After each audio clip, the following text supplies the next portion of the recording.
और बनारस से ये तस्वीरें दशाश्वमेध घाट की आपके टीवी स्क्रीन पर, जहां पर सुबह सुबह गंगा आरती, साल के आखिरी रोज़ हर जगह से ऐसी तस्वीरें सामने आ रही है। और बनारस के बारे में तो कहा जाता है कि खुद भगवान श्री शिव की सबसे प्रिय नगरी है, तो काशी की छटा इस वक्त अद्भुत नज़र आ रही है। और दशाश्वमेध घाट की अगर बात करें तो यहाँ पर भक्तों की भारी भीड़ जुटती है इस गंगा आरती को देखने के लिए। और इस वक्त भी कुछ ऐसा नज़ारा देखने को मिल रहा है। साल का आखिरी रोज़ है तो गंगा आरती की भव्यता दिव्यता आपको इन तस्वीरों में नजर आएगी। भक्तों में गजब का उत्साह। सुबह सुबह ठंड भी है, लेकिन बावजूद आप देखेंगे कि लोगों के चेहरे पर कितनी खुशी है। तनिक भी आपको इस बात का एहसास नहीं होगा कि लोगों को ठंड लग रही है या फिर वहाँ पर लोगों की तरफ से कुछ ऐसा आपको लगे कि वो ना आना चाहते हो, क्योंकि हर कोई गंगा आरती देखने के लिए काफ़ी आतुर नज़र आता है। और आज तो क्योंकि साल का आखिरी दिन है तो ऐसे में इसकी दिव्यता देखते ही बनती है। बड़ी संख्या में लोग यहाँ पर मौजूद हैं सुबह सुबह गंगा स्नान करते हुए, और सब कोई अपने अपने हिसाब से अपने अपने तरीके से आज साल के आखिरी दिन 2023 को विदाई दे रहा है। और प्रिया देखिए, कहा जाता है कि गंगा स्नान जब आप करते हैं तो अनजाने में जो पाप आपसे हुए होते हैं वो धुल जाते हैं।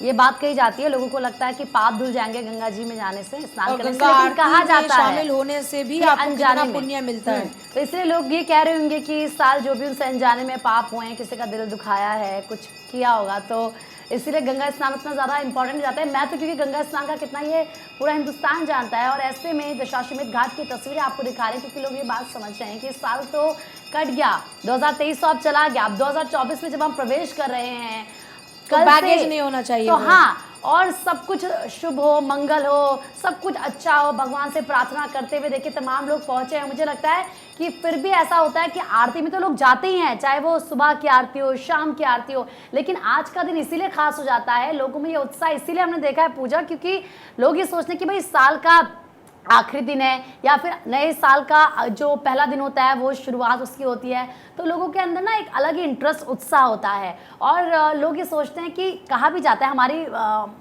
जो माताएं हैं, माँ है, उन्होंने भी हमें छोटे से सिखाया है ये कहते हुए कि साल के अंत में और शुरू में जो आप करेंगे आपका पूरा साल वैसे ही जाएगा। तो इसलिए मुझे लगता है लोग अभी से सोच रहे हैं कि चलो सबसे पहले रात को तो लोगों ने पार्टी करनी है, लेकिन सुबह जाके गंगा आरती कर लेते हैं, गंगा स्नान में शामिल हो जाते हैं, भगवान की पूजा कर लेते हैं, आराधना कर लेते हैं, क्योंकि ये भगवान ही तो हैं जो पूरी सृष्टि को चला रहे हैं। बिल्कुल। और सबसे ज़्यादा महादेव की जब बात होती है तो वो बड़े भोले, वैसे ही कहते हैं भोले हैं, उन्हें प्रसन्न करना इतना भी कठिन नहीं। भगवान भोले को कहा जाता है कि बस आपकी भक्ति होनी चाहिए, वो वैसे ही प्रसन्न आपसे हो जाते हैं। तीनों लोग के स्वामी हैं महादेव, और ऐसे में महादेव की नगरी वाराणसी से ये तस्वीरें आपकी टीवी स्क्रीन पर। पूजा, कैसा लग रहा है आपको? आपको भी लग रहा है कि आपको भी वहाँ होना चाहिए था?